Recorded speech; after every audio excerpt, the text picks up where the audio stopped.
Righto guys, listen up, because this series is all about something that I think Aussies do better than anyone else in the world. It's Australian beef. Weeknight meals, 5 ingredients, less than 30 minutes, flat iron steak with crispy potatoes and chipotle mayo. First thing we're getting onto is our spuds. Red onion. Chipotle Tabasco time. We're going to mix it with some mayonnaise to create a little smoky mayo. So we've let these spuds sit because see when we toss them, they've got that nice little crispy edge. And at this point, we can add our red onion. While those spuds are doing their thing, it's time to talk about the hero. This is flat iron steak. It's from the shoulder of the cow, and this is exactly how you buy it when you get it from your butcher. Room temperature steak.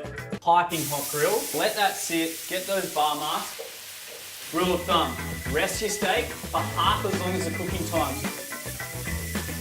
You're going to bring the heat up, pour that Chipotle Tabasco in, lift all these little crispy bits that are stuck to the pan, and they're going to be part of the dish. Okay, steak carving time. We want to go against the grain, and that'll give you a more tender result. We're going to lay all of our beef out on a plate. You're just taking all that to the table, and now the family, hoeing in.